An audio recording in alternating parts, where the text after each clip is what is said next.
Някой те търси при нас. Не знам кой е този човек и не мога да ти кажа, докато ти сама не видиш. Ще отворим този пощенски плик точно пред теб и ще видиш в монитор кой е човека. Горната част на плика се отваря, има монитор и ще видиш кой е срещу теб. Но той няма да говори, докато ти не му дадеш думата. Отваряме ли? Да. Отварям.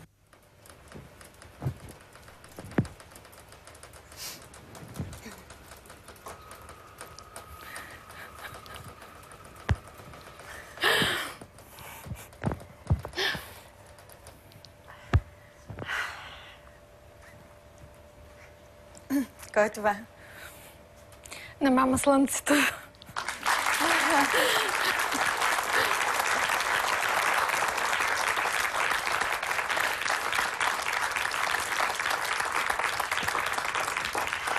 На мама Слънцето. Даваме му думата, нали, на това слънце?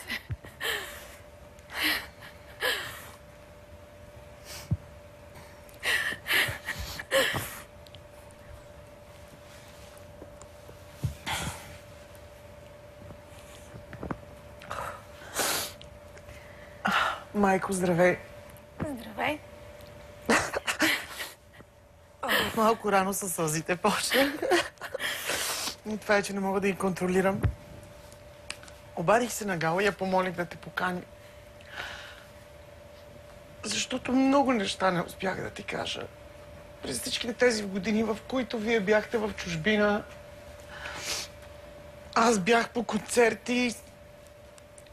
И това е всеки ден и години наред и...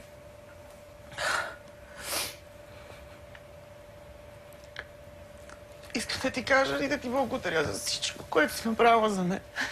За това, че наследих от тебе тази борбеност, която всички ми се възхищават. В смисъл, възхищават се на това, че съм толкова борбен и не се давам на никой лес. В смисъл, няма граници и няма бариери за мен. Това е благодарение на теб, защото съм го наследил от теб. И много рядко съм успявал да ти кажа колко много те обичам. И как всички мои приятели, с които съм те запознавал, всички са влюбени в теб и непрекъснато говорят за теб и искат да ги водя на гости. И аз си давам ясната сметка, че... В смисъл, че моите родители са по-различни, са по-готини, може би, от всички останали. Но не е така, знам, че всеко дете си мисли така за родителите си. Но наистина, майко, ти си уникална и няма такава жена като теб. И ти благодаря.